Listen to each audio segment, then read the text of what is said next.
Tô gravando. Boa tarde a todos. Sejam bem-vindos à nossa primeira aula do curso de Python para Pentesters. Deixa eu só dar um ajustezinho aqui no para não comer o chat todo. Pronto. Beleza. Essa aula aqui vai ser mais de introdução, tá? Eu vou dar um overview com vocês sobre o curso, tá? Como que vai ser a modalidade do curso, como que a gente vai estar desenvolvendo o curso e dar para vocês uma visão geral, tá? Uma introdução mesmo ao Python. Tá, então essa é a primeira aula que a gente vai ver de Python e vai ser ao mesmo tempo a última, tá? No sentido de eu só vou ensinar para vocês os fundamentos, a programação para Python nessa aula, tudo bem? Então vamos lá. Ué, aí, escapou aqui. Bom, meu nome é Vitor, tá? Vou ser instrutor do curso de vocês. Eu tô no oitavo semestre do curso de bacharel em ciência da computação e mês que vem vai fazer 3 anos que eu tô no Nescau, tá? É, Então, assim, eu comecei meus estudos na área de segurança da informação há 3 anos atrás, tá? Quando eu entrei no Nescau. Mas eu comecei a desenvolver ferramentas, tá? Comecei a desenvolver em Python para a área de segurança da informação só no ano passado, tá? Então, no finalzinho do ano passado para cá, que eu comecei a desenvolver é, é, ferramentas para essa área, tá? Então, esse curso aqui vai ser mais um conjunto, tá? Das minhas experiências que eu tenho com Python para segurança da informação, tá? Ao longo de outros treinamentos que eu fiz, literaturas, tá? Então vai ser um conjunto de uma soma, né, de várias experiências que eu tive ao longo desse tempo para cá, que eu venho estudando Python para desenvolvimento e espero que vocês gostem, tá?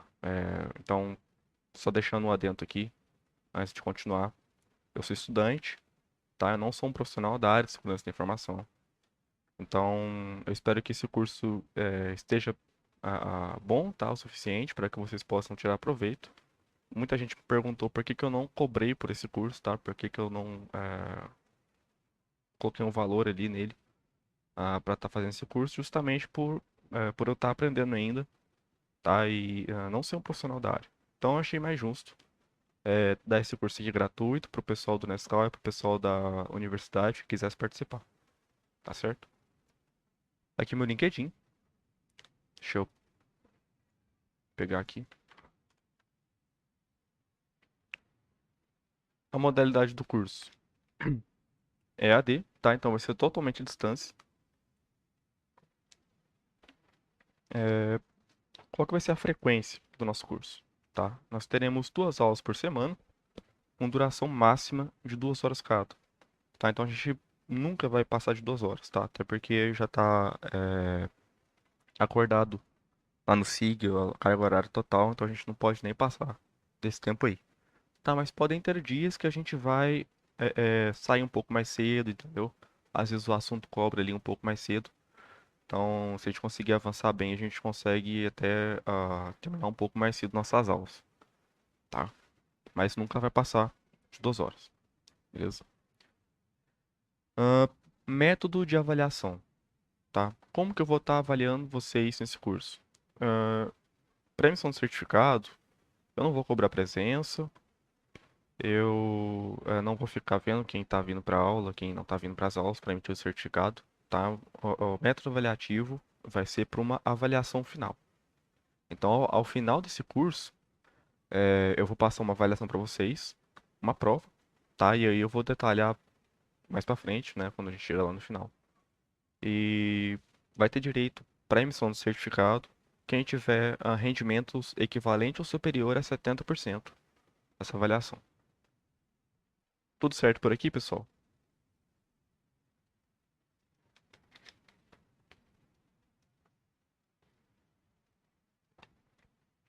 Beleza.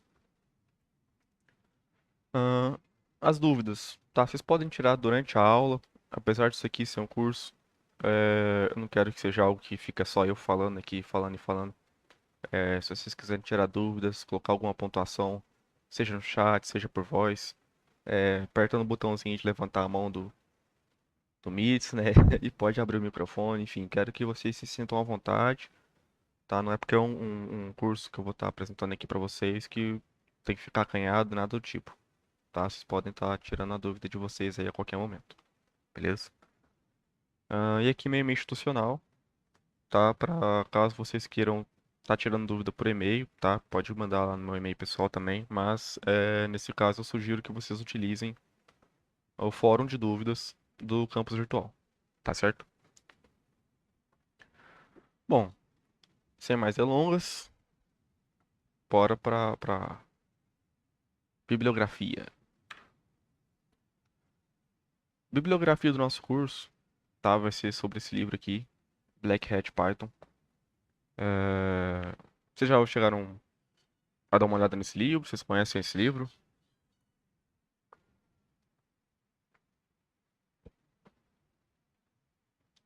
Não, o melhor de tudo é que começa as maritacas aqui. Vai ser uma beleza na hora que eu ver a gravação. Já ouviu? Então, esse livro é muito interessante, tá? Inclusive já deixar deixar uma mensagem para vocês. Sempre que vocês virem isso aqui, tá? Esse número aqui na parte de cima do texto é uma referência, tá? Então vocês vão ter referência aqui no final do slide sobre todas as informações que eu tiver colocando essa numeração aqui, tá certo? Então, assim, esse link aqui do Black Hat Python só aponta para um link que dá para comprar na Amazon, tá? Quem tiver interesse, dá uma olhada lá. É só esse apontamento aí. Já ouviu falar, não conhece? Beleza. É interessante, cara. Sugiro vocês darem uma olhada nesse livro aí. Inclusive, boa parte do conteúdo do curso foi baseado nesse livro, tá? No que a gente vê nesse livro aí. Então, sugiro fortemente. Bom, e por que que a gente vai estar utilizando Python, tá? E não outra linguagem para desenvolver esse curso, né? Hoje em dia tá tão em alta Go, né? Outras linguagens de programação. Bom, Python, primeiramente, é a linguagem que eu melhor consegui me adaptar, tá? Para desenvolver as ferramentas. Eu ainda estou em fase de aprender Go ainda.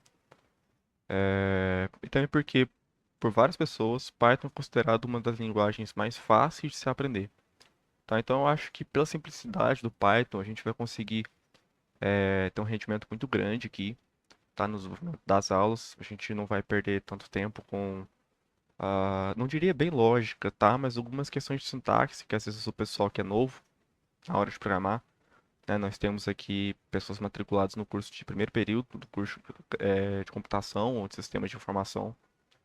Então, pode ser que, né, tá tendo os primeiros contatos ali com C++, né, com as linguagens que vem no curso, tá? Então, eu escolhi Python porque justamente pela simplicidade, tá? Isso é muito simples da gente trabalhar com ele, beleza? E Python roda praticamente em qualquer lugar, tá? Windows, Linux, Mac, tablets, telefones, enfim, linguagem interpretada, tá? Tem uma grande quantidade de bibliotecas prontas, tá? Seja nativamente, né? O Python na versão 3.9.5 aí tem uma enorme quantidade de bibliotecas que já vem com ele, e outras você pode estar baixando do pip, tá? Que é o repositório é, de bibliotecas da comunidade. Deixa eu pegar o link aqui do pip e mandar para vocês. Tá aí, certo? Download do Python, pode estar fazendo o download por esse link aqui, tá? Caso a estação de trabalho de vocês já tem tudo bonitinho, tá? Então não, quem já estiver utilizando a estação de trabalho não precisa se preocupar com isso. E Python é ótimo para automatizar processos do dia a dia, tá? E aqui eu coloquei quando o assunto de segurança de teste de intrusão, perdão, quando o assunto são testes de intrusão, mas na verdade Python é ótimo para automatizar qualquer tarefa, tá? Então, seja tarefa de data mining, data carving, Python é excelente, tá? Assim, ele resolve bem os problemas, Mas para algumas outras coisas que necessitam de uma otimização maior, é melhor procurar outras linguagens, tá? Mas ele cumpre bem seu papel, tá?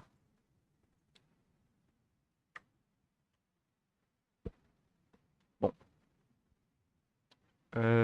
quais são as bases de um programa, tá? Quando nós estamos preparando algum algoritmo, desenvolvendo algum software, tá? Nós temos algumas estruturas bases, tá?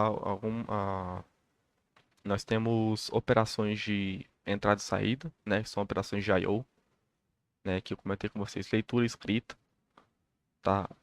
Mas nem sempre só leitura e só escrita são operações de entrada e saída, tá? Processamento, tá? E aqui eu coloquei processamento que a gente vai ver aqui nessa aula são mais operações aritméticas, tá? Estruturas condicionais, if, then e else, ok? E o elif também, não tá aqui, mas tá presente. Estrutura de repetição, for, while, a gente vai ter algumas estruturas de repetição que ocorrem na mesma linha, não lembro o termo certo agora, mas não se preocupem com isso, essas formas mais pitônicas, né, de se fazer algumas operações, a gente vai ver de pouco a pouco, tá, mas o foco aqui desse curso não é ensinar Python para vocês, o foco desse curso é ensinar os básicos de Python para que vocês possam se virar e desenvolver ferramentas para a área de segurança. Opa, e aí, tudo bom, Ian? Tá? Não, tudo bem, cara. Só um aviso, a gente já tá gravando, tá? Inclusive, deixa eu até checar aqui. Tá gravando. Tá, então. Eu deixei os esclarecimentos lá no campus virtual, tudo certo?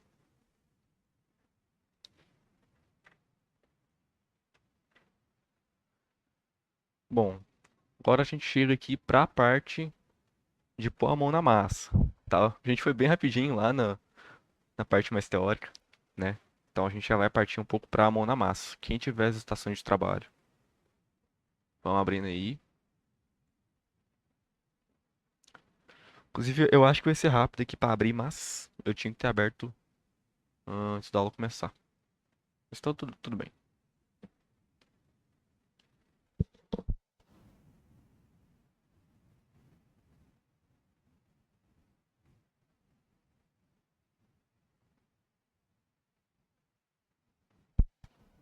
Tá abrindo aqui. Tentar deixar de um jeito que eu consigo olhar o chat também.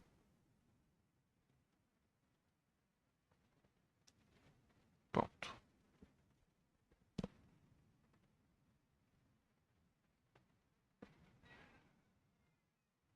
Bom, então enquanto a máquina abre aqui, pra vocês verem como que é tranquilo, tá, da gente trabalhar. Em Python a gente só precisa de um print para escrever alguma coisa na tela. Tá? Então se a gente quer escrever alguma coisa no terminal, a gente utiliza a função print e ele vai fazer essa operação pra gente. Tá? Então, a, a- bem, né, bem sucinto, né? Bem simples de estar se realizando. Diferente até de algumas outras linguagens que você tem que definir namespace, né, e tudo mais. Esse aqui, ó, em Python você nem precisa das funções main, não precisa nada disso, tá? E a gente tem também o módulo interpretativo do Python. É, é, perdão, a gente consegue executar Python pela linha de comando mesmo, tá? Então a gente consegue vir aqui, colocar Python 3, pronto. A gente já pode executar scripts em Python por aqui, tá? Então eu vou colocar aquele comando do print para vocês darem uma olhada.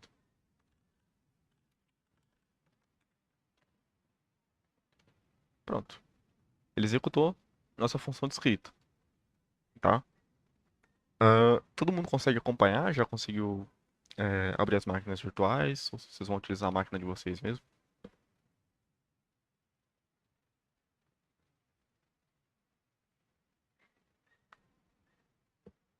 Bom, a estação de trabalho, deixei ela bem simples, tá? Pode estar um pouco diferente aqui a cor do terminal e tudo mais, mas tem muito segredo. O terminal fica aqui do canto esquerdo, tá? Pra quem nunca mexeu com o Gnome. Esse aqui é como se fosse o CMD do Windows, tá? Nosso Linux aqui. Então, bom. Além da operação de escrita, nós temos também operações aritméticas, tá? E a gente não precisa nem printar ela, só a gente colocar ali uma operação aritmética que ele já mostra pra gente o resultado, tá? Então, uma soma, né? Por exemplo, 5 mais 5. Ele já responde aqui mesmo, né? 10, 6 menos 1,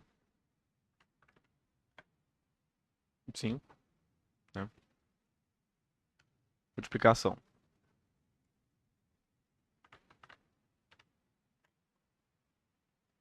21, né? A divisão, acho que já estava lá, 18 sobre 7, né? Então, o operador de soma é o mais in, o operador de subtração é o menos, o hífen, né, no caso, asterisco, operador de multiplicação, barra, operador de divisão, tá? Veja aqui que não precisei colocar um dos números como ponto flutuante para ele mostrar um resultado em ponto flutuante, tá? Mas se eu quiser colocar também, né, 18 ponto barra 7, no caso esse ponto aqui é para indicar que o 18 é um número ponto flutuante, ele também me dá o resultado, tá?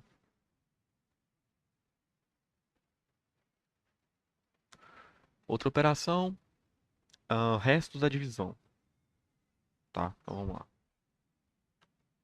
O resto da divisão de 5 por 9 é 5, tá? Porque não chega, né, a dar o 9 perfeito. Mas se a gente colocasse aqui essa divisão de 10 por 9, é 1, tá certo? Então a gente utiliza a porcentagem como operador de resto da divisão, tá certo?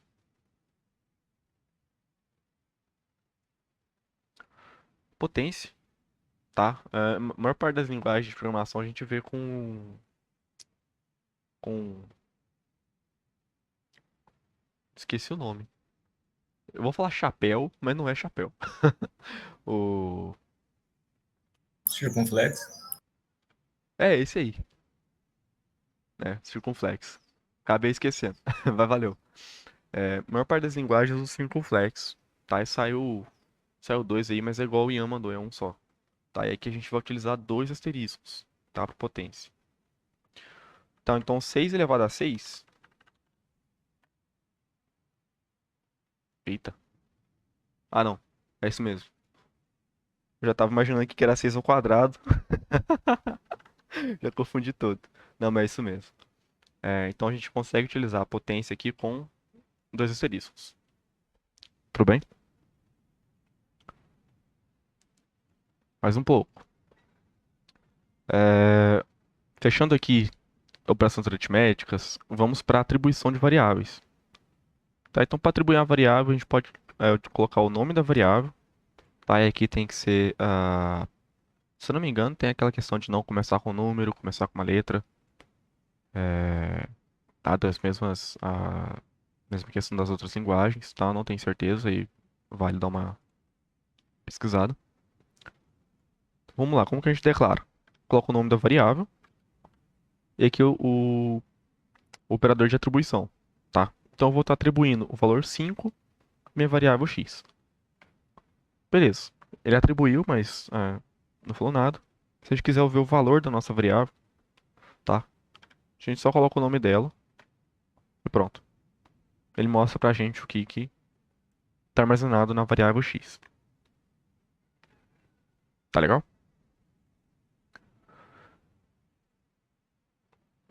A gente pode realizar somas a- a- do, do valor da variável com ela mesma, mais alguma coisa.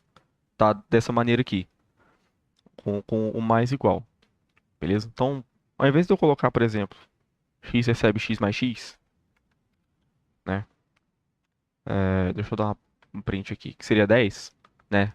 X é igual a 5 mais 5. Eu posso colocar da seguinte forma. Deixa eu resetar aqui. X mais igual a x.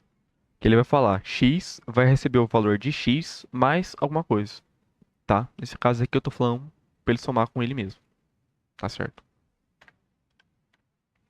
Então, fica um pouco mais fácil, em vez da gente trabalhar dessa forma aqui, a gente pode trabalhar dessa forma, tá? E funciona da mesma forma com operador de subtração, tá? Divisão, multiplicação também, tá? É, também funciona da mesma forma, beleza? Aqui mais um exemplo, tá?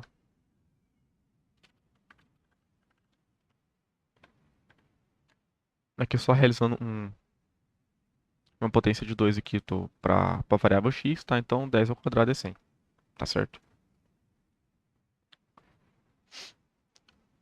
Ah, e leitura, né? Como que fica a leitura? Para a gente ler dados, tá? Que são passados para a gente no terminal, a gente utiliza o input, tá? E o que tiver dentro aqui do parâmetro do input será a mensagem que vai ser exibida na hora de requisitar a informação, tá?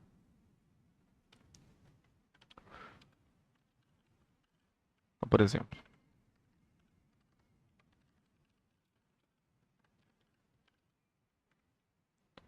na hora aqui que eu pedi para ele inserir um número, veja só, ele apareceu para mim um campo para eu digitar alguma coisa com a mensagem que eu especifiquei para ele, tá? Então, o número é 10.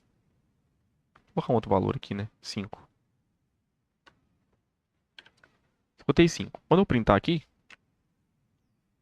pronto. A variável tem o valor de 55, tá? Mas por que que tá como string aqui? Essas aspas simples, a gente nem entrou em string ainda, mas indica que isso aqui é uma string, tá? Porque quando a gente lê alguma coisa no terminal, ele lê como uma string, não como um número. A gente vai falar um pouco sobre casting mais pra frente, tá? Só explicando isso aqui, dando uma adiantada pra vocês, beleza? Bom, nós podemos utilizar também funções matemáticas, tá? Então, lembra que a gente fez a potência com os dois asteriscos? A gente também pode utilizar o pool, tá?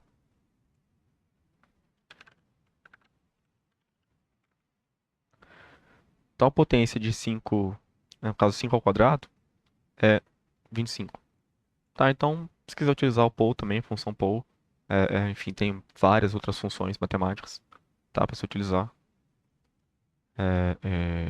Tá tudo pronto, beleza? Aqui o valor absoluto, tá? O valor absoluto de -5 é 5, tá legal?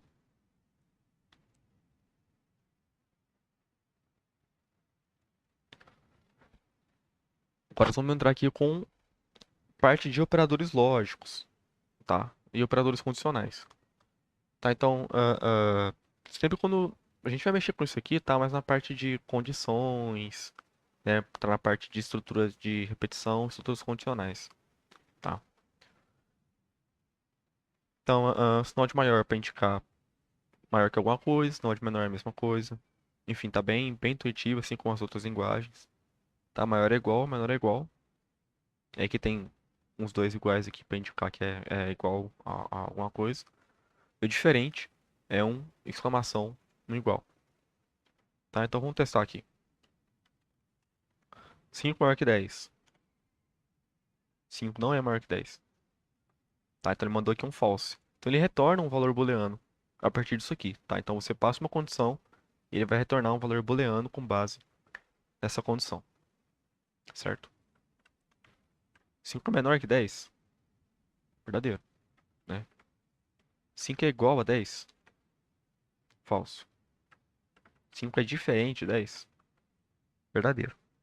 Tá? Então é muito simples, tá, de trabalhar. A gente consegue até ver, não precisa nem de uma estrutura condicional para a gente ver se esses valores aqui são falsos ou verdadeiros. A gente pode estar utilizando aqui no próprio terminal. Tá? Bom, alguma dúvida, pessoal, sobre essa parte aqui de bases, que eu falei sobre operador de escrita, operação aritmética, variável, leitura, enfim. A gente pode repetir qualquer coisa. Você tá tudo bem para vocês?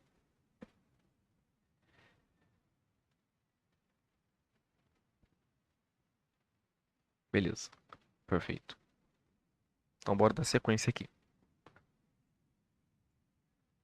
Opa, cadê meu mouse? Achei. Opa, vamos falar agora sobre estruturas condicionais. Tá, então vamos fazer um programinha aqui no terminal mesmo, bem simples, tá? Para verificar se o número é par, beleza? Então a gente vai falar. Deixa eu copiar aqui para vocês. Acho que eu já consigo colar aqui com. Não sei se já vai estar bonitinho. Não, acho que não vai ficar não. É, vai ficar meio esquisito aqui. Então me acompanha aqui pelo slide que a gente vai fazendo junto, tá? Pelo slide não, pelo compartilhamento de tela.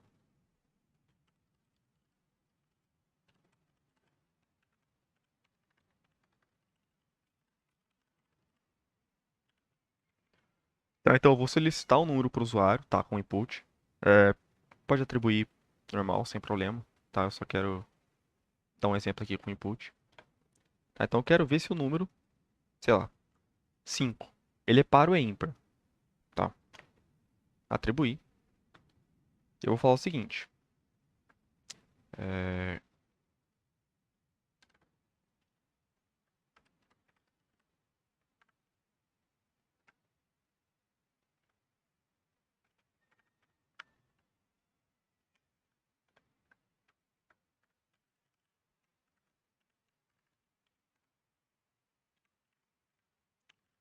o número.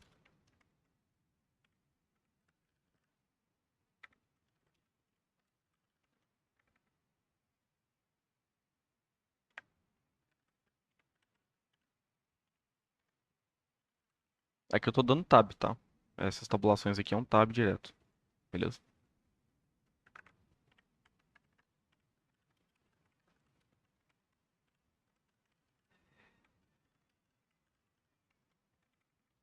Beleza, quando vocês tiverem terminado de chegar até aqui, me avise aí no chat pra eu dar sequência.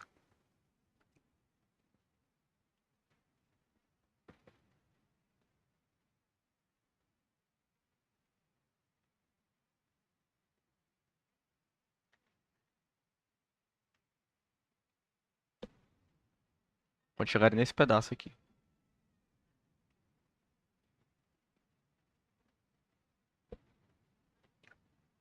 Pode ser um pouco confuso, tá? Mas quando vocês digitarem o if, a condição e depois dar um dois pontos, ele vai tipo dar uns três pontinhos aqui pra indicar que você tem que seguir com o bloco, tá? Você tem que especificar um bloco é, é, para ele fazer alguma ação, tá?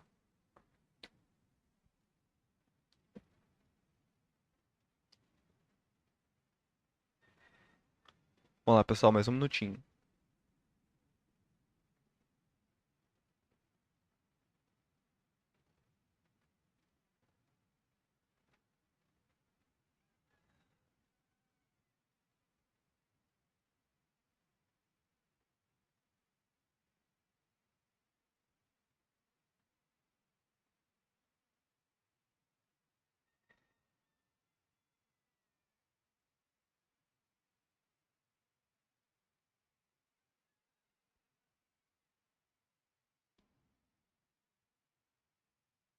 Bom, para quem chegou até aqui, quando a gente vier para cá, der mais um Enter, ele não vai sair do bloco ainda. Tá? Então, para que vocês possam sair do bloco, vocês vão ter que dar dois Enters aqui, tá? No caso meu, mais um. Tá. Tá, beleza. No caso aqui, ele mostrou pra gente uma exceção, tá? A gente precisa converter esse número aqui. Lembra que eu falei pra vocês que é uma string? Então, a gente precisa converter esse número aqui pra, pra inteiro, tá? Se eu não me engano, o slide de vocês já tá certo, tá? Eu que não coloquei aqui. Tá? Então, vocês vão colocar um parênteses na variável, tá? Fechar o parênteses, aí depois o porcentagem 2, tá certo? Eu vou repetir aqui o...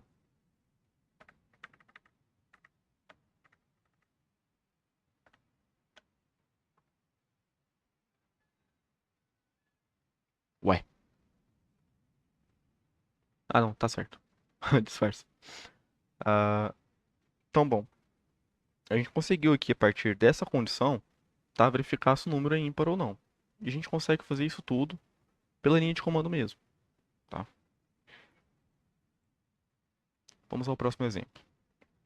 A gente viu aqui estruturas de condicionais. A gente define uma condição nesse primeiro bloco aqui, tá? E tudo que atender essa condição, ele vai vir aqui logo abaixo.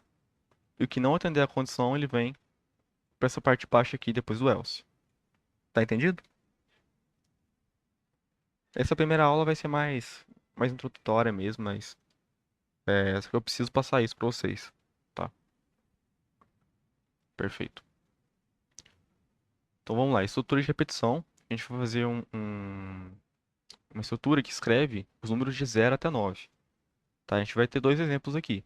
O for, que vai iterar dentro de como se fosse uma lista, tá? Para printar os números. E aqui ele vai incrementando um iterador até atender a condição necessária. Tá? Então vamos lá fazer os dois exemplos.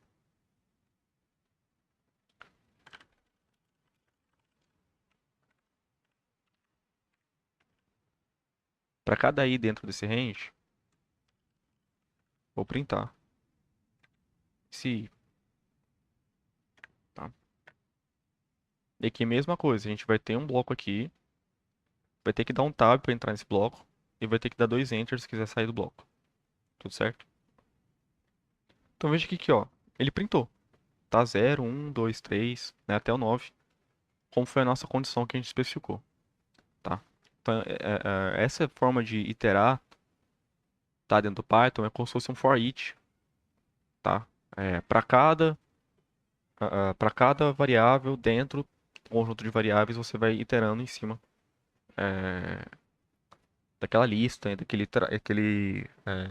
variável que é iterável, beleza? Agora um exemplo com while, tá? Vamos lá então. Vou atribuir aqui o número 0, tá, para o meu i, tá, para o meu index. Eu vou falar, enquanto o i for menor que 10, fica à vontade para colocar parênteses aqui, tá? No caso aqui no Python a gente não tem necessidade, tá? Mas para fazer algumas condições, tá? Algumas verificações condicionais, o parênteses vai ser de suma importância, tá? Até para definir prioridade e tudo mais. Então para cada i eu vou printar meu i, certo? Mesma coisa. E aqui eu vou fazer o seguinte, eu vou fazer o meu i receber o meu i mais um. Tá? Então eu vou incrementando meu valor de i a 1 toda vez. Tá certo? E aqui, ó, da mesma forma, ele printou os valores de 0 até 9. Tá certo? Tudo entendido aqui? Estruturas condicionais, estruturas de repetição? Basicamente é isso, pessoal. Tá? O que vai mudar mais é a complexidade, tá? Com a condição que você vai impor ali, as operações que você vai fazer dentro, tá? Desse laço de repetição ou da estrutura condicional. Tá? A gente vai ver bastante disso, tá? Durante todo o curso. Aqui eu só quero passar as bases para vocês. Dá para usar I++? Não. Também queria, viu? Se bem que eu sou mais pro lado do mais i. Eu sou pro lado do pré-incremento. Eu também queria que tivesse, não tem não. Uma boa, viu? Pra falar a verdade é uma boa, podiam colocar. Bom, vamos pro próximo aqui. Importando bibliotecas, tá? Como que nós importamos bibliotecas pro nosso programa? A gente coloca o import e o nome da biblioteca, tá? No caso aqui, a biblioteca math, ela já está presente no Python, tá? Então vocês não têm que baixar nenhum módulo externo, nem nada do tipo, tá? Então eu vou fazer alguns exemplos aqui. A gente vai ver exemplos de chamando funções, tá? Dessa biblioteca. A gente coloca o nome da biblioteca, ponto, né? E o nome da função que vai chamar, tá? Ou o nome da classe, o nome do objeto, enfim, tá certo? Nós conseguimos também atribuir funções a uma variável, tá? Então, por exemplo, eu tenho uma variável que é chamada square root, e eu vou atribuir essa variável à função square, tá? Da biblioteca math, tá certo? Então vamos ver como é que funciona isso aqui. Dá um import math, beleza? Importei a biblioteca. Deixa eu ver os exemplos que estão aqui. Floor, sale, square root, beleza. Tá, deixa eu dar um math floor, tá? Essa função aqui, ela vai pegar ela vai castar o meu número para inteiro e vai jogar o valor dele para baixo, tá? Então aqui, ó, 5. Tá, eu podia ter até 5.9 aqui, poderia ser mais próximo do 6, né? Mas quando eu chamo essa função, ele vai castar sempre para baixo, tá? Ele vai sempre fazer a conversão para o valor mais baixo, tá? Eu tenho aqui o sale, que ele vai fazer o contrário. Ele vai sempre jogar para cima, tá? Esse valor. Então eu posso estar aqui no 5.1, né? E ele vai subir pro 6, tá certo? Deixa eu ver. Ah, o square root agora. Tá certo. Então a raiz quadrada de 9, 3. Beleza? E aqui ele já dá um cachezinho para ponto flutuante ali na função, tá? Tá, mas e se eu quiser utilizar essa math square root numa variável? É como é que tava no slide ali. Então, vamos lá. Square root.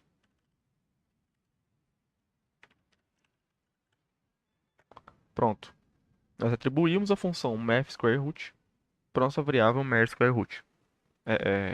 Square root, tá? Agora se eu chamar a função square root para 9, veja, ele também fez o que a função faz, tá? Então essa é uma forma da gente, assim, se você depende que em determinados pontos do seu código, por exemplo, você precisa que uma determinada função seja chamada ou não, se uma condição for atingida, essa função não vai fazer aquela ação, mas vai fazer uma outra ação, você consegue trocar, tá, os apontamentos para a chamada dessas funções, tá, quando e onde essas funções vão ser executadas dessa maneira. Você consegue colocar dentro de uma variável aquela função e chamar aquela função mais tarde pela variável, tá certo? Isso aqui é super importante, pessoal.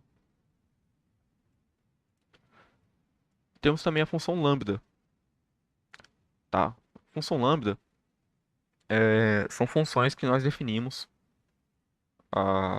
na mesma linha, tá? Assim, sendo bem cru, tá? Nós conseguimos definir funções de uma forma bem simples, tá? O que está aqui antes dos dois pontos é a variável que vai ser passada, né? A ou as variáveis. E aqui o que está na frente vai ser o que vai ser retornado, tá? Então tudo que for retornado para a gente vai estar aqui na frente, tá certo? Notem que não tem nenhum return, que não tem nada do tipo, tá? Então vamos lá. Deixa eu sobrescrever essa variável aqui mesmo.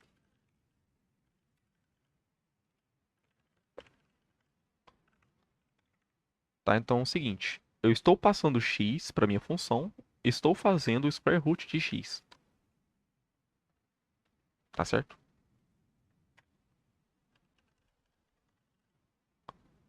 Da mesma forma, se eu chamar aqui 9, ele fez a raiz quadrada, certo? Pessoal, alguma dúvida sobre importar a biblioteca, utilizar funções de biblioteca? Essa parte aqui de funções anônimas, tudo certo?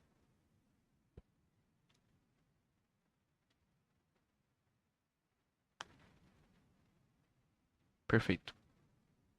Show, show. A galera tá acompanhando bem aí, o pessoal tá ligeiro.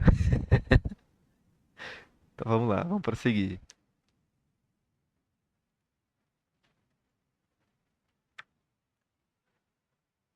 Outros exemplos de importação de biblioteca, tá? A gente não vai fazer no terminal, tá? Vou só mais dar uma explicação para vocês aqui. Quando nós temos um import, tá? Direto na Math, nós importamos toda a biblioteca Math, tá? Quando nós queríamos usar alguma função, nós colocávamos math. Nome da função. Lembra-se disso, né? E se por acaso a gente quiser usar só uma função, né? Desculpem. Por acaso, se a gente quiser utilizar só uma função daquela biblioteca, como que a gente faz? Né? Utilizar só um pedaço dela. Fazemos o seguinte: nós colocamos aqui o from, tá? Da onde que nós queremos importar, from math, tá? Import square root, beleza? Então, desse modo, nós importamos apenas a função square root da biblioteca math, tá? E esse aqui de baixo, né? Tá importando toda a biblioteca, né? From math importa asterisco. Tal asterisco quer dizer que a gente vai importar tudo, tá? Vai importar todos os módulos daquela biblioteca. E quando nós fazemos a importação dessa maneira, a gente não precisa colocar o math na frente, tá? A gente pode colocar o sqrt, pode colocar o seio, sem colocar o math ponto, tá? Quando a gente faz a importação dessa maneira aqui, tá certo? Só fazer esse exemplo aqui para ficar um pouco mais claro, tá? Quando a gente faz essa importação, aqui um exemplo. Chamar só o sqrt. Percebam que eu não precisei colocar um math aqui na frente. Eu só chamei a função e ele executou para mim, tá? Outro detalhe que eu acho importante para vocês é que nós conseguimos alterar o nome da biblioteca importada, tá? Então, por exemplo, a gente importou a biblioteca math, mas quis colocar só o nome m para ela, para ficar mais fácil de especificar ela em código. Tá? Vocês vão ver que quando a gente for importar bibliotecas mais na frente, né, com o decorrer do curso, vai ter biblioteca gigantesca, com nome grande, e não fica legal, não fica bem visível, tá? Esse nome no código, tá? Então a gente consegue dar nomes, não seria bem dar um nome, mas tipo, como se colocasse um apelido para aquela biblioteca para ser chamada durante o código, tá? Nesse caso aqui eu vou colocar import math as Nescau, né? Engraçado, né? Eu vou chamar aqui Nescau.save.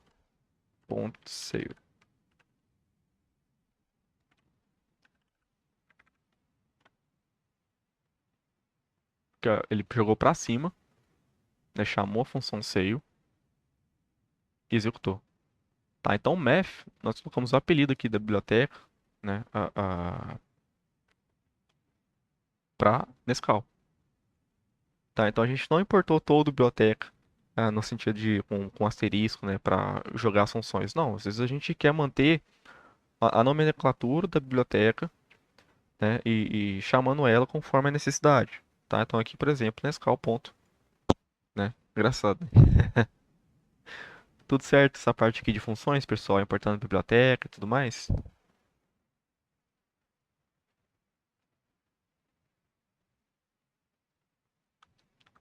Show, beleza.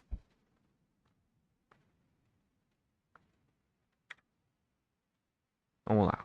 Quais são as principais estruturas de dados que nós temos no Python, tá? Nós temos as listas, tá?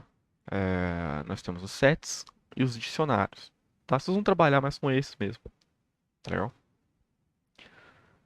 Então aqui, ó, eu não comentei, mas o hashtag, ele é para indicar um comentário dentro do código, tá? Então sempre que você quiser colocar algum comentário dentro do código, coloca um hashtag, né? Ou três aspas, seis aspas duplas, que é um comentário em múltiplas linhas, tá? Também serve.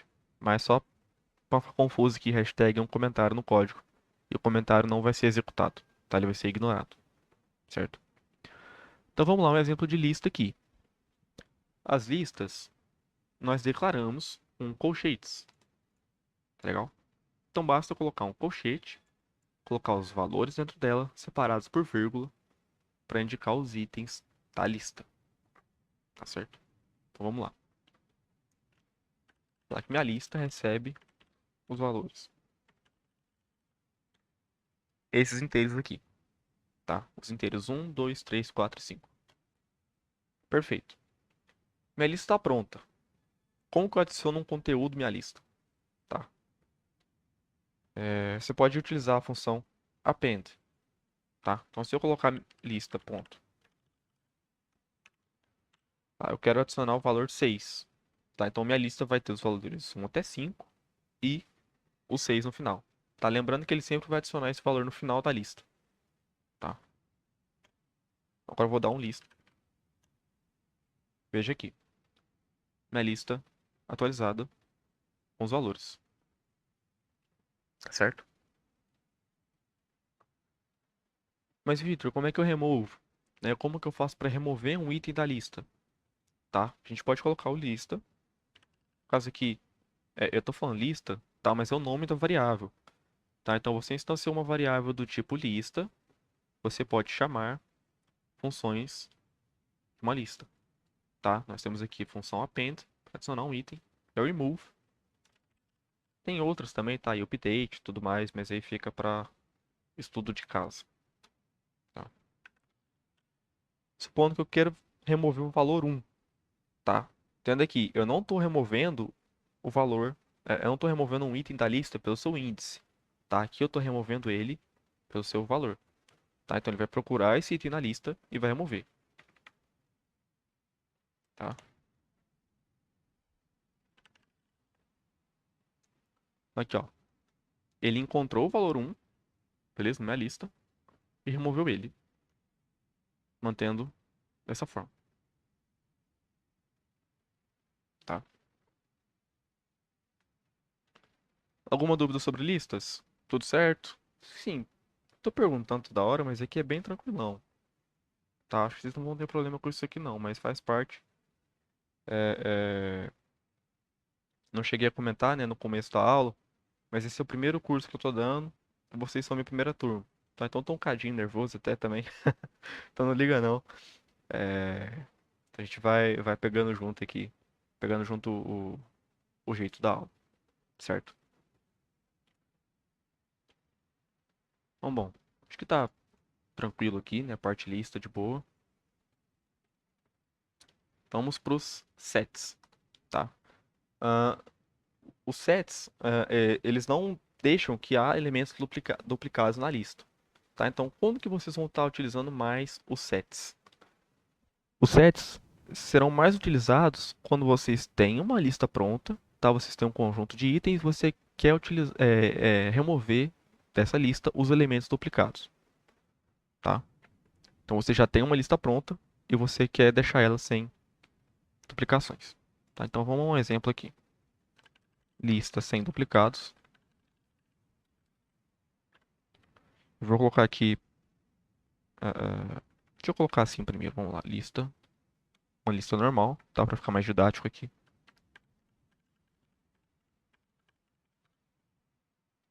Tá? Então perceba que eu tenho vários elementos duplicados aqui. O 1, tá? Eu tenho o 4 e eu tenho o 5 também, tá? Agora eu vou falar, eu quero minha lista sem duplicados. Lista,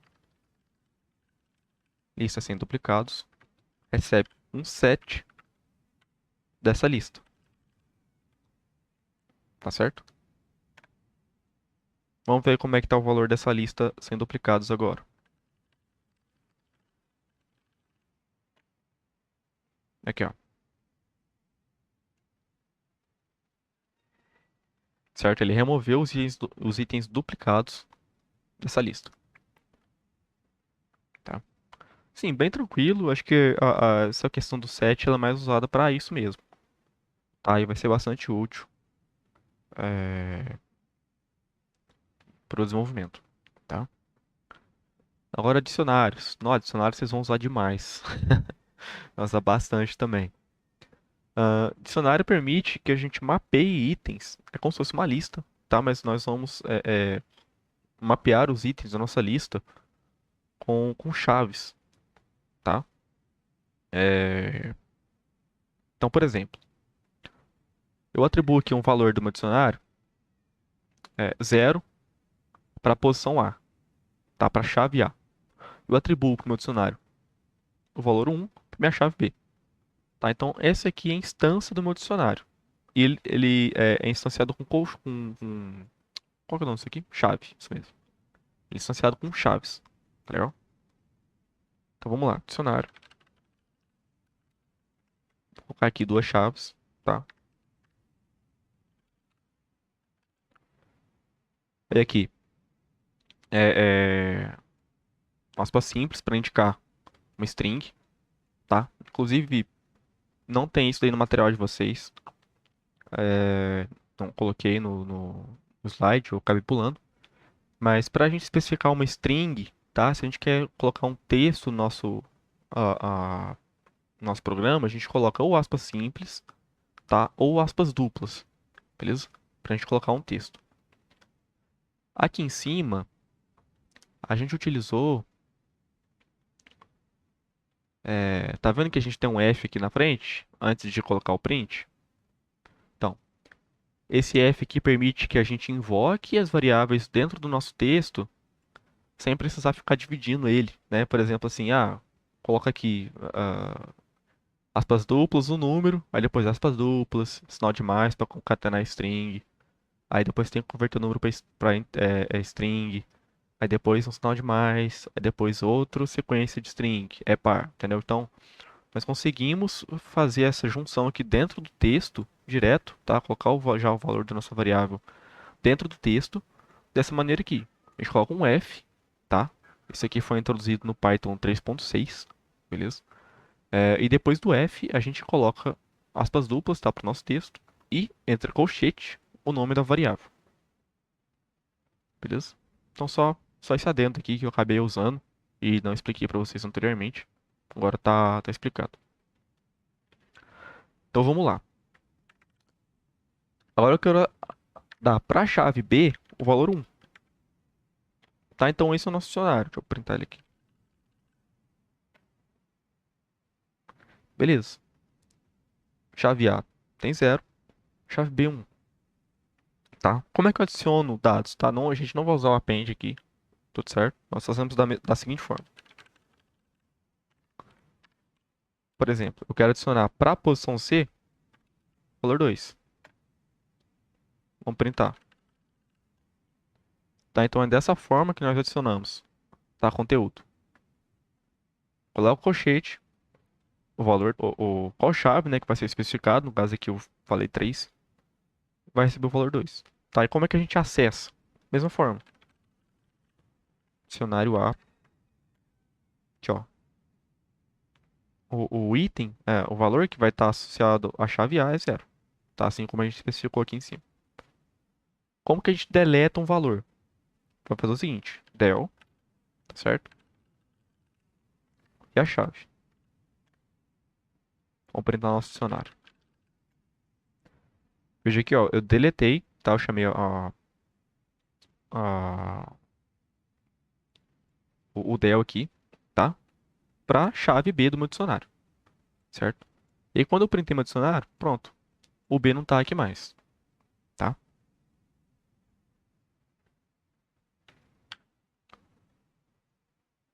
Alguma dúvida, pessoal, sobre listas, sets e dicionários? Tudo certo, tudo tranquilo.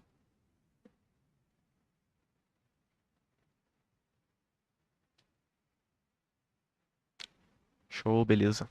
Se vocês acharem que eu tô indo muito rápido e tudo mais, pode avisar, beleza? Mas assim, eu tô dando uma pequena agilizada porque a gente vai fazer uns 3 programinhas hoje, tá? Inclusive eu já vou avisá-los para fazer um download, tá? Mas não agora. Então só avisando mesmo que eu tô indo um passinho um pouco mais rápido para dar tempo da gente fazer uns programinhas aí fora aqui do terminal, tá? A gente vai abrir o VS Code e montar uns programinhas, tá? Vamos lá. Bom, visto aqui a parte de principais estruturas de dados, vamos aqui para funções, tá? É, eu tinha comentado com vocês funções, né? Eu até mostrei para vocês função anônima ali e função lambda bem antes de falar de funções, porque já estava mais perto ali. Tá? Agora, funções. Como que nós declaramos funções no nosso programa? É a seguinte nomenclatura. Nós colocamos def, ok? O nome da nossa função e o parâmetro daquela função entre parênteses. E aí segue aquela mesma lógica do if, né? Do else, do for. A gente coloca um dois pontos aqui. No caso, dois pontos vai substituir as chaves, né? Das linguagens de programação aí. E o que vai estar dentro do bloco é a indentação, tá? São blocos indentados, tá certo? Então, vou fazer um exemplo aqui para a sequência de Fibonacci. Deixa eu ver aqui o que eu comentei aqui. Slide 1, 19, 18. Tá, Fibonacci, tá. Ah, esse exemplo do Fibonacci eu peguei no site do Python, tá? Lá no site do Python, beleza? Voltando aqui. Então vamos lá. Como é que a sequência de Fibonacci funciona? É, eu tenho um f de n, que ele vai ser o f de n menos 1, certo? O anterior a ele, mais o f de n menos 2. O antecessor ao antecessor a ele, tá? E uma propriedade é que o Fibonacci de 0 e o Fibonacci de 1 é, é 0 e 1, tá legal? Então vamos lá.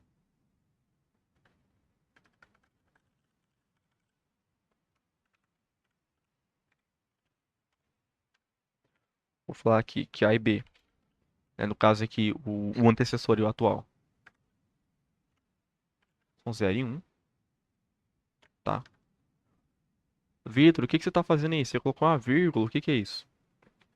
É o seguinte, nesse caso aqui nós temos uma tupla, tá? E apesar de não estar especificado aqui, nós estamos dividindo esses valores aqui, quando nós passamos aqui para o igual, tá? Então o valor de 0 vai para A e o valor de B, né, recebe 1, tá certo?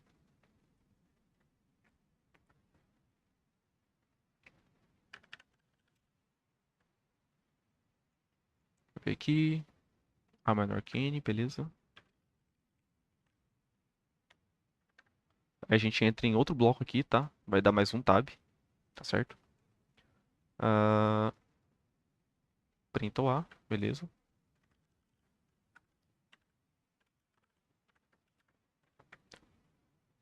que que é esse parâmetro end aqui, tá? Do print. Ele vai dizer pra gente que sempre que ele printar, ele não vai dar uma quebra de linha. Ao invés disso, quando ele terminar o print, ao invés da quebra de linha, ele vai adicionar um espaço, tá? No caso aqui, um aspas simples, espaço, aspas simples. Tá legal?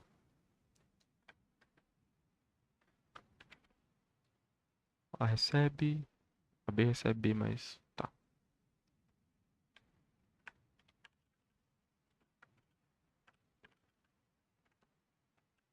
Deixa eu ver se é isso mesmo. B a mais B, tá certo. E aqui eu vou dar um print.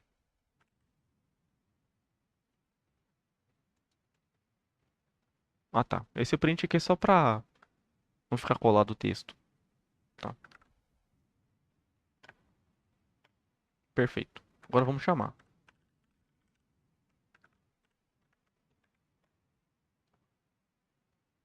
Aqui, ó. Ele fez o Fibonacci até o número 100, tá? Ele não fez 100 elementos da sequência de Fibonacci, tá? Ele fez até seja menor que o valor 100, tá? Conseguiram implementar aí?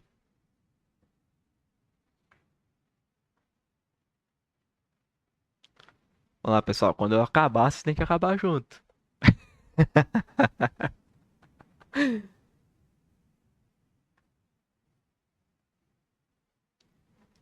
Bom, então, bem tranquilo. Pode ficar um pouco confuso aqui, quando a gente for pro VS Code, vai ficar tão, assim, acho que é um pouco menos confuso, tá? Porque aqui, enquanto a gente vai desenvolvendo, a gente vai vendo ele executando, né? Fica um pouco esquisito às vezes.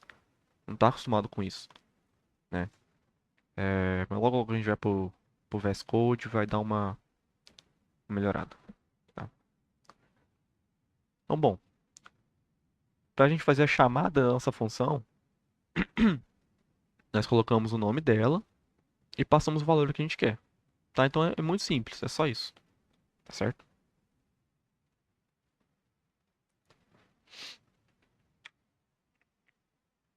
Tratamento de exceção.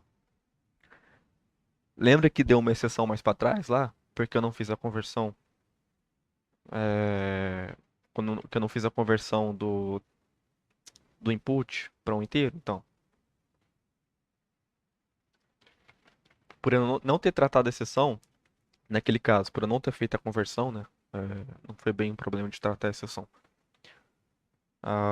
Ele mandou aquele texto, né? Traceback, value error, enfim. Tem forma da gente tratar isso, tá? Quando uma exceção ocorre, né, pode ocorrer durante o programa, como que eu trato a exceção? O que que eu tenho que fazer quando a exceção ocorre? Né, geralmente, no nosso código, como a gente está querendo automatizar alguma coisa, a gente não quer parar a execução dele quando a gente encontra um erro, né, uma exceção, enfim. Geralmente a gente não quer parar a execução dele. Então a gente tem que tratar essa exceção para continuar com a execução do nosso código, tá? Então essa figura aqui é mais um exemplo, tá? De exceção. A gente está tentando converter para inteiro uma string, o que não faz sentido, tá? Então ele já fala aqui, ó, é, é, invalid literal for int with base 10, tá? Então ele não vai converter para a base 10 a string, certo? Não tem como. Tá? Então, por exemplo, aqui, reproduzindo o erro. Como que a gente trata isso? Tá? Então a gente vai colocar blocos de try catch. Try catch é o mais comum, né, de se falar, mas aqui no Python é try except, tá? Então vamos lá. Qual que é o nosso erro? Como que nós identificamos nosso erro? Se a gente colocar só o try except, ele vai tratar aquela exceção, independente de qual exceção que seja, tá? Pode ser uma exceção de value error, pode ser uma exceção de I/O, pode ser uma exceção de uma biblioteca específica, enfim. Sempre que ele tiver um except sozinho, sem o tipo de exceção, ele vai tratar tudo que chegar para ele ali, tá? Nesse caso aqui, a gente já vai tratar logo direto o value error, tá? Então a gente vê aqui logo de cara qual que é a exceção que está sendo lançada para a gente e a gente tem que tratar essa exceção. Então vamos lá. Vou colocar aqui um try. Tudo que tiver dentro do meu bloco try é o que vai, como pode dizer, ser tratado a exceção, tá? Então se eu fizer uma chamada que lança uma exceção fora do try, ele não vai tratar a exceção, tá? Então tem que estar dentro do try para ele ser considerado no bloco de tratamento, beleza? Opa,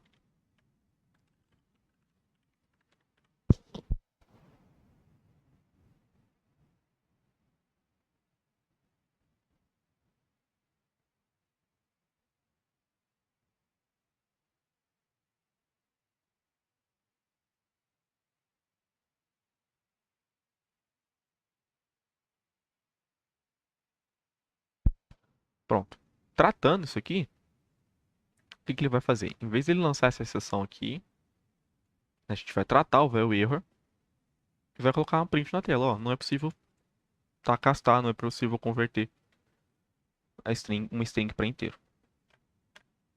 Então aqui, ó, tipo que ele mandou a mensagem, tá, da minha exceção, certo? Ao invés de lançar essa exceção aqui logo de cara. Por quê? A exceção foi lançada, tá? Não, ocorreu, tá? A exceção foi lançada, mas ela foi tratada a partir daqui, do except. Tá? Que falou, quando você encontrar essa exceção aqui, se ocorrer essa exceção, vocês vão estar utilizando. Vai estar mandando um print, tá? Nesse caso aqui. Tudo certo com o tratamento de exceção, pessoal? Eu preciso que essas bases estejam muito bem firmadas, tá? Pra gente dar sequência, conseguir seguir tranquilo as próximas aulas, porque eu não vou voltar nada de Python, tá? Não vou ficar explicando as coisas de Python. A menos que apareça algo novo, aí com certeza eu vou estar explicando, tá? Mas preciso que esteja bem firmado esses conceitos básicos. Opa, perfeito. Obrigado, Eric, Ian. Vamos lá. Bom, passando exceções, vamos para manipulação de arquivos. Pessoal, eu peço que vocês abram o campus virtual de vocês, tá? Se vocês puderem, baixem, tá? Para o ambiente virtual de vocês. Oh, que beleza. Acabou minha sessão aqui. Tem que logar de novo. Espera só um minutinho. Pausa a gravação aqui.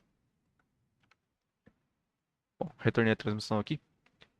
Tá na pasta aqui, recursos da aula, tá? Aula 1.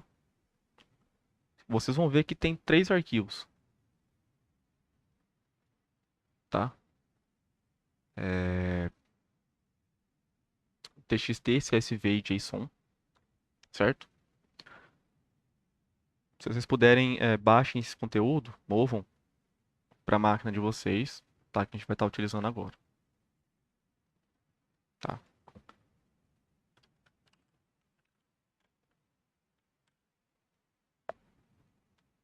Vou dar um tempinho aí, 5 minutos. Enquanto isso, eu vou ajeitando umas coisas aqui, tá? Eu vou mover os arquivos para cá também, tá? 5 minutinhos, a gente já volta para gravação. Bom, voltamos. Pessoal, aproveitando, bora dar uns 5 minutinhos aí, tá? De pausa. Todas as aulas a gente vai ter 5 minutos aí de pausa, se der mais de 1 hora de aula, até para não cansar muito vocês. Tá? Então a gente vai dar uma breve pausa aí, bem rapidinho mesmo, né? Dar uma esticada nas pernas, tomar água, beleza? Então, numa pausa aqui, a gente já volta. E 5 minutinhos, tá? 6h30, 6h31, a gente já tá de volta aí. Valeu. Ah, voltamos a gravar, tá? Acabou a pausa aqui, estou de 5 minutinhos. Pessoal, com os arquivos baixados, tá? Os recursos da nossa aula, o que nós temos aqui? Até dormiu aqui meu Ubuntu. Deixa eu abrir eles aqui para vocês.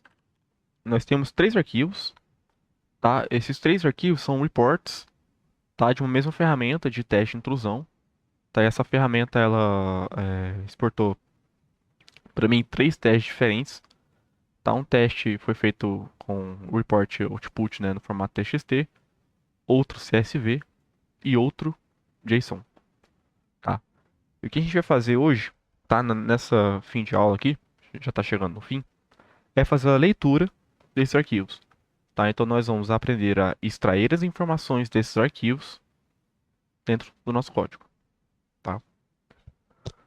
Bom, eu não vou utilizar o virtual environment, tá? As variáveis de ambientes, porque a gente não tem necessidade, tá? Se quiser abrir direto o VS Code ali, tá? Mas quando a gente começar a desenvolver mesmo, partir para a parte mais de desenvolvimento, a gente vai sempre usar o venv, tá? Tá, então eu vou colocar aqui um script, sei lá, é, arquivo texto, txt, leitura de arquivo texto.py. Tá, então eu tenho um arquivo aqui, arquivo texto.py, tá?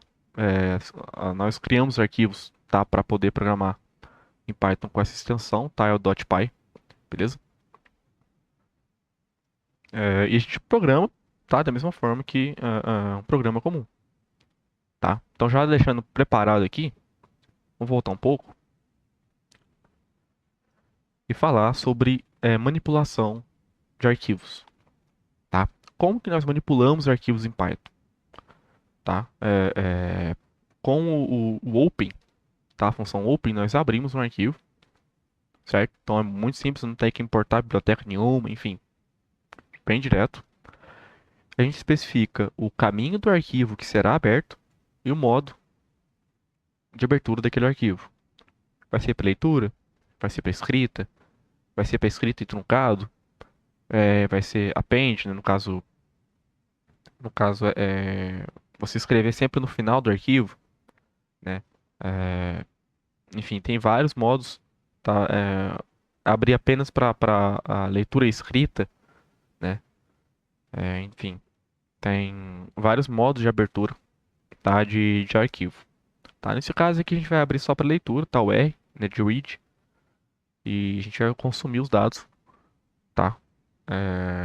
Do arquivo de exemplo ali. Algumas funções. Depois que nós abrimos o arquivo, tá? Nós temos algumas funções aqui. Readline, que ele lê a próxima linha, tá? Então, ó, acabamos de abrir o arquivo, tá? Ele vai ler a primeira linha até uma quebra de linha, tá? Então, ele encontrou uma quebra de linha, ele vai ler tudo até aquela posição, tá? Então, ele vai ler a próxima linha. Quando a gente acabou de abrir o arquivo, ele vai ler a primeira linha, tá? E o readlines, ele lê todas as linhas, tá? Então, nesse caso aqui, em vez dele devolver pra gente uma string, ele vai acabar devolvendo pra gente uma lista de strings, tá? Então, ele vai ler todas as linhas, tá legal? Sempre que nós abrimos arquivos, nós temos que fechá-los, tá? Então, a gente tem que usar aqui o close, ok? Então, abrimos o arquivo, manipulamos em cima do arquivo, fechamos o arquivo, legal? E como é que a gente escreve no arquivo, tá? No caso aqui, tudo que eu tô falando é arquivo texto, tá, pessoal? Nós podemos estar utilizando dessa maneira aqui, como um gerenciador de contexto, tá? Context Manager. Ah, nós abrimos o arquivo com o gerenciador de contexto, né? Então a gente chama a função aqui, depois do if, e a gente dá um nome pro produto, tá? Dessa função, o retorno dessa função para arquivo escrita, tá? E aí tudo que tiver dentro desse bloco aqui vai ser executado aqui, né? No caso, o arquivo escrita.write, né? Eu vou escrever uma mensagem dentro do arquivo. E quando eu sair desse bloco de execução, tá? Quando eu sair do meu gerenciador de contexto, ele vai automaticamente fechar para a gente o nosso arquivo. Tá? Então a gente não tem que ficar preocupando, abrir o arquivo, tem que fechar o arquivo. Abrir o arquivo, tem que fechar o arquivo. Não. Com o gerenciador de contexto, ele no caso aqui para o arquivo, ele já pega, abre o arquivo, executa o que tem que fazer dentro do pro arquivo. E quando sair do gerenciador de contexto, ele já fecha o arquivo, você não tem que se preocupar com isso. Tá legal? Geralmente é mais utilizado dessa forma, tá, pessoal? Quando for trabalhar com arquivos. Tudo bem? E outras questões similares, tá? Quando a gente vai mexer com. Vamos trabalhar bastante com programação paralela aqui no curso. Tá? Então, o pessoal aí que nunca viu questão de programação paralela, fica tranquila, a gente vai pegar isso daí para ver mais para frente. Mas a gente vai estar utilizando muito o gerenciador de contexto, tá? Vai acabar sendo algo que vai usar bastante aí no decorrer do curso, tá? Então vamos lá.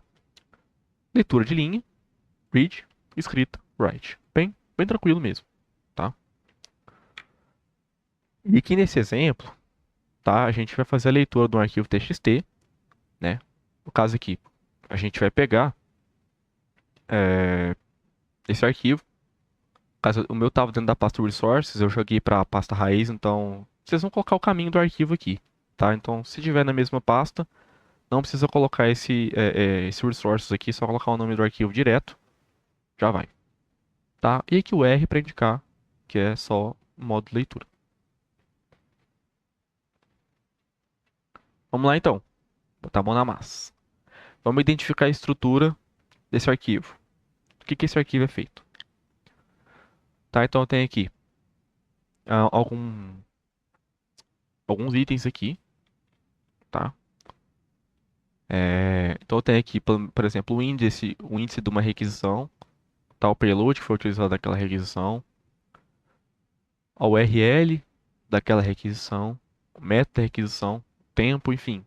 É uma ferramenta de teste de intrusão, tá? Para aplicações web que teve o resultado dela no formato de dicionário. Os resultados das ferramentas são no formato de dicionário. Ele escreveu o conteúdo dos resultados dentro desse arquivo TXT, tá? Então percebam que todos os itens, por mais que aqui o redirect seja vazio, né? Todos têm a mesma quantidade de chaves, tá? No caso aqui, o redirect aqui tem, ó, tá? Então nós vamos fazer o seguinte, nós vamos fazer a leitura desse arquivo e armazenar em variáveis dentro do nosso programa para, sei lá, manipular esses dados, tentar encontrar alguma relação de uma resposta com outras respostas, né? Enfim, dá para fazer bastante coisa.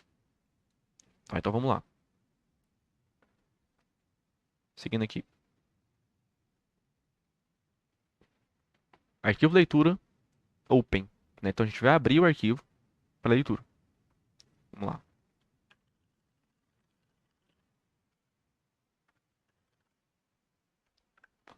No meu caso já está na mesma pasta aqui. Tá, deixa eu pegar o nome do arquivo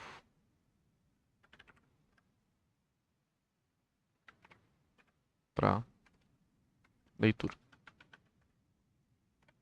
certo?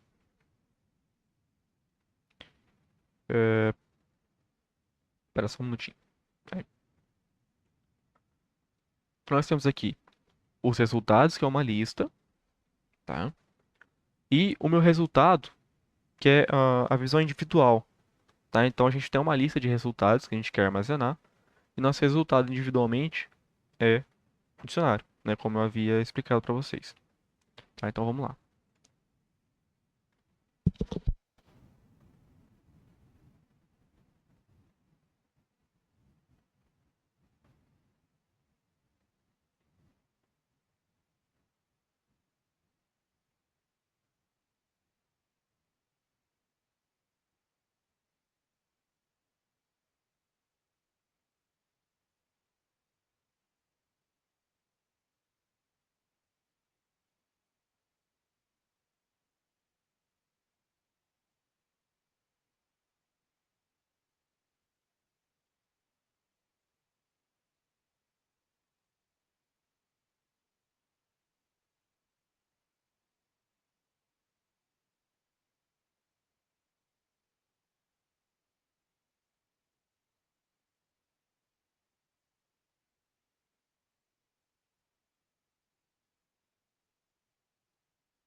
Bom, pessoal, quando vocês chegarem nesse ponto aqui, me dá um ok aí no chat, por favor.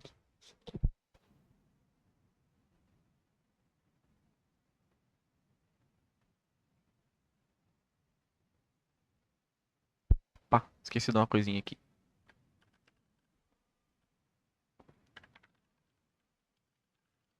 Pronto.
Beleza.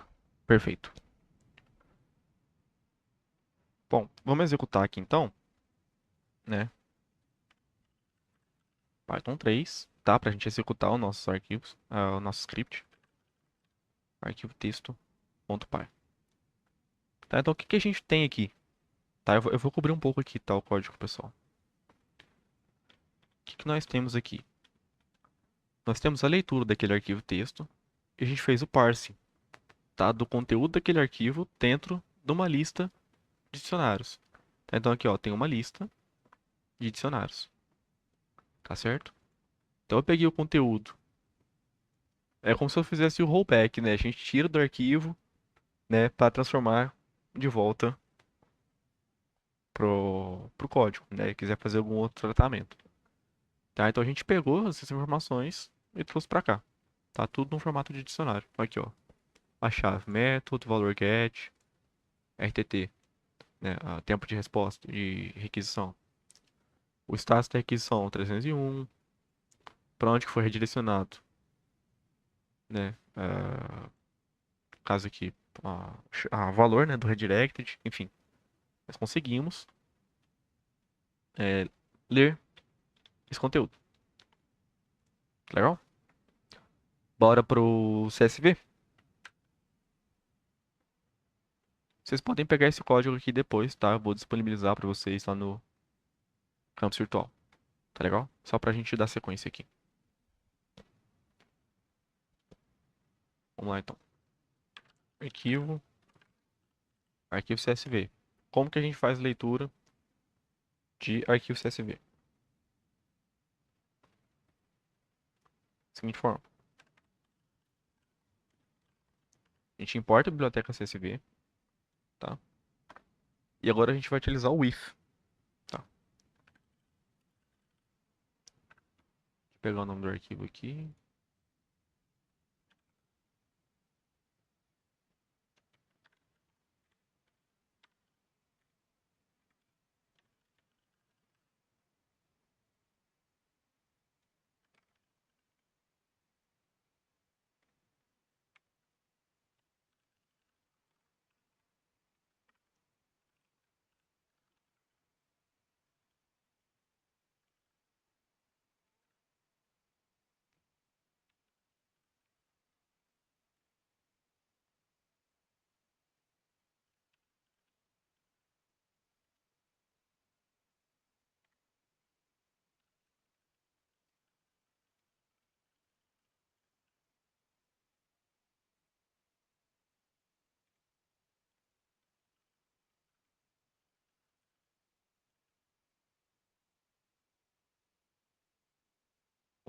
Bom, quem terminar, me dá um aviso pra gente dar sequência.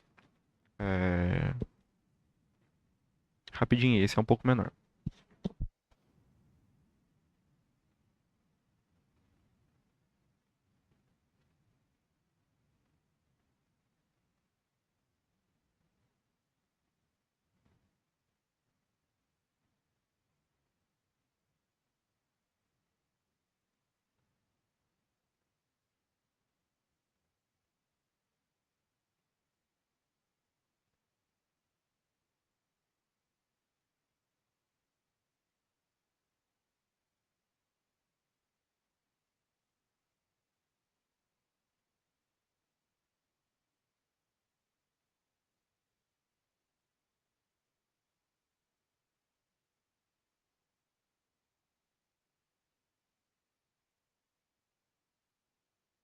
Lembrando que vai ter tudo no campus, tá? Vou disponibilizar para vocês os códigos no campus virtual, os slides. Quem tiver alguma dúvida com a questão das lógicas do programa, a gente pode discutir lá no fórum de dúvidas sem problema, tá, pessoal? Quero que vocês consigam aproveitar ao máximo aí. Provavelmente que essa aula aqui eu acreditei que dá pra gente fazer em um tempo só. Acabou que a gente tá acabando sendo bem corrido, né? Mas tudo bem, tá tudo certo. Bom, terminaram aqui? Posso executar?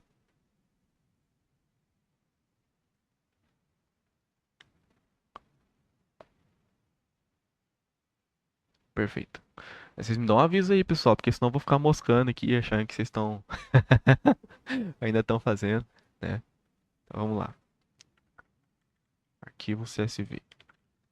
Tá, então eu faço a leitura, tá, desse arquivo CSV. Eu crio um objeto DictReader, tá, para esse arquivo CSV que eu estou abrindo. E aqui, ó, como é que é simples. Eu estou lendo cada linha do meu arquivo CSV, no caso aqui do meu leitor CSV, tá? E estou colocando ele, todas as respostas dentro de uma lista, tá? Então isso aqui é dentro de uma lista. Eu estou iterando dentro do leitor CSV e colocando esse resultado aqui em resultados. É aquela questão que eu falei do for em uma linha só, vocês lembram? Então, a gente acabou utilizando aqui agora, tá? Então veja, eu fiz aqui a leitura do CSV e deu o mesmo. Não vou falar que deu o mesmo resultado, porque tem alguns valores aqui que estão diferentes, né? Como eu falei, isso é outro teste. Mas ele executou, tá, o seu papel. A gente leu o arquivo CSV, tá? E conseguiu trazer ele para dentro do nosso programa, tá? Bora então pro JSON.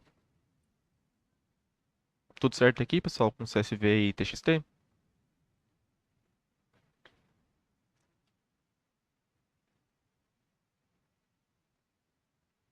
Beleza. Bora lá.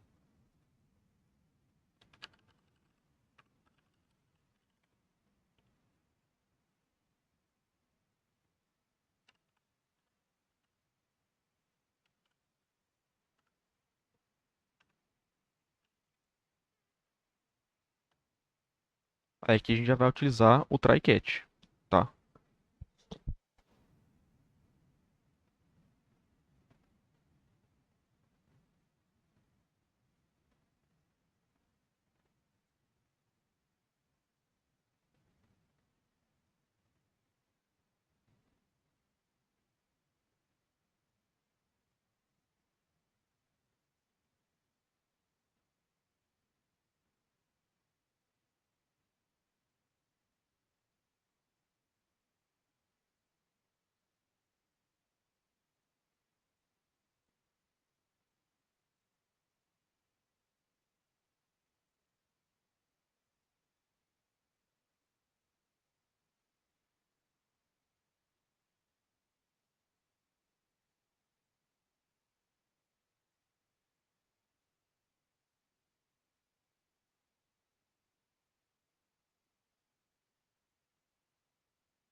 Aí, quando estiverem chegando aqui, vocês me dão um toque.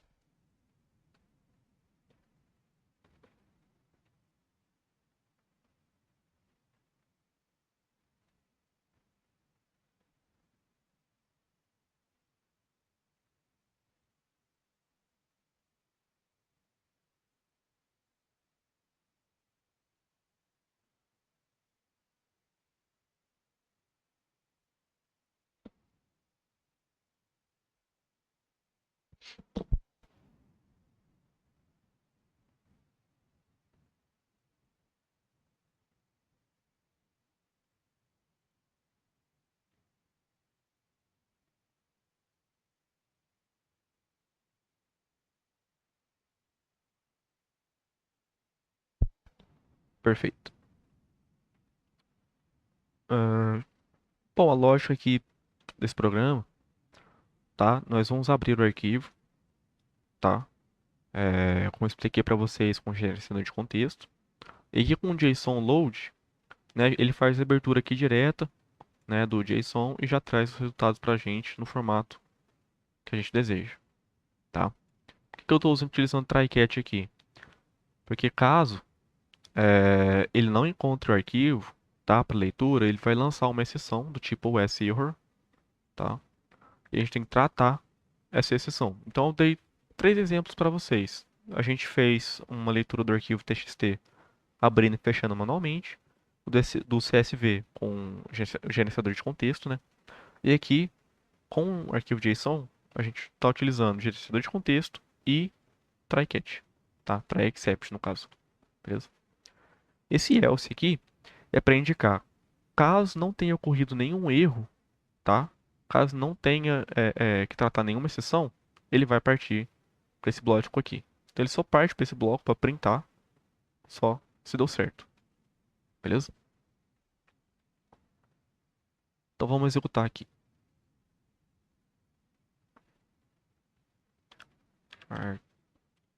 Python 3, arquivo.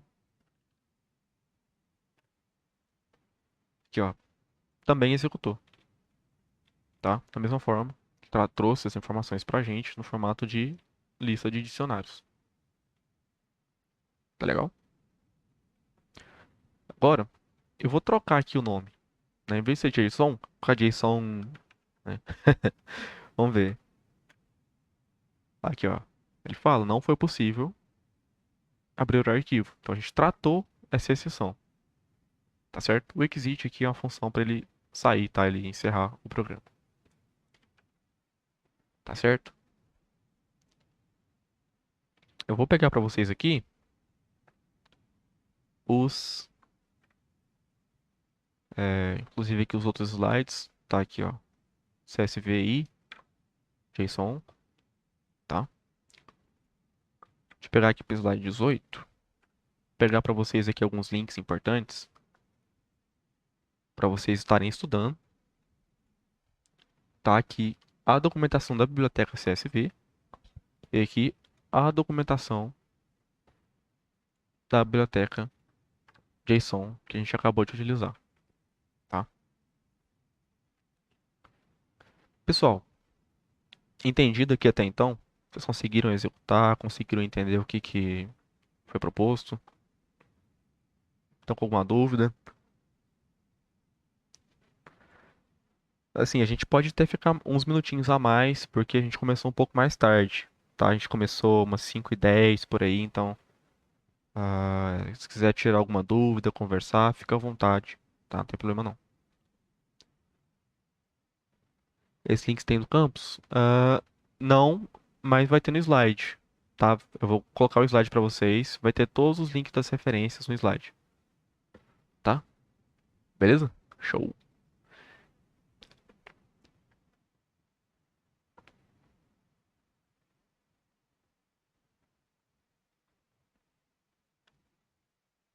Bom, conseguiram pegar bem leitura, a gente pode recapitular, tá? Tem uns minutinhos ainda. Eu dei uma corrida aqui mais rushado, mas tem uns minutinhos ainda pra gente recapitular, se quiser ver alguma coisa. Tá tudo certo?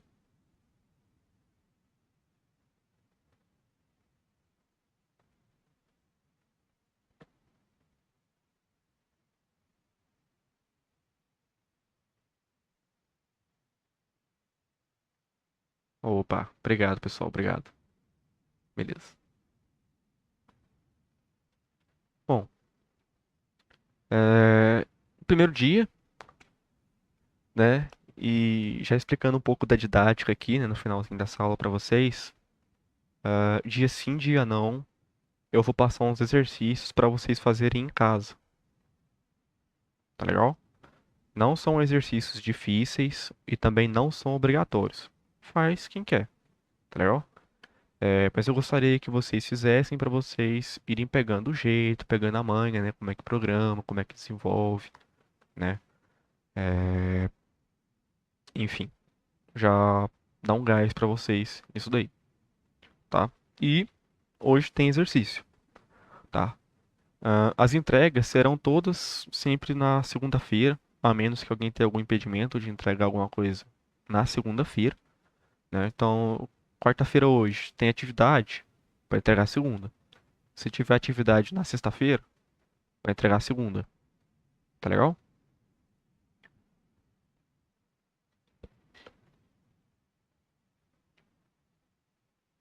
Show. Então vamos lá para atividade. que eu vou deixar para vocês para casa?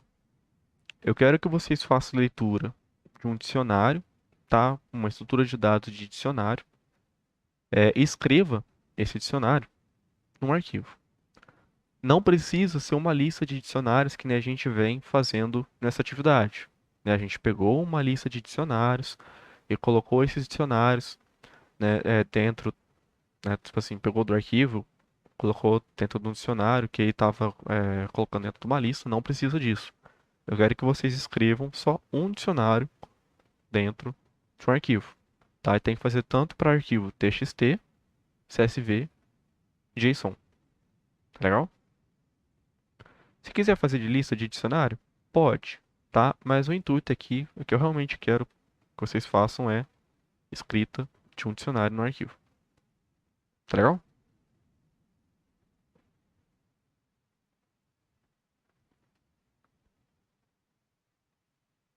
Perfeito, tá ótimo. Então, gente, essa é a atividade para vocês, fazer escrita de dicionário em arquivo, tá? E obrigado.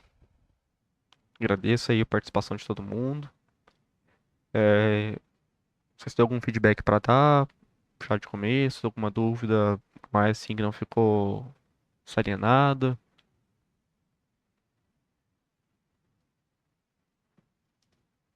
Algum comentário tipo assim, ah, não tô gostando do curso não,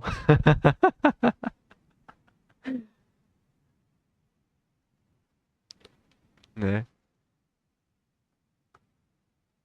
Conseguiu usar o ambiente aí direitinho, Otávio? Conseguiu trabalhar? Conseguiu? Ah, beleza, show.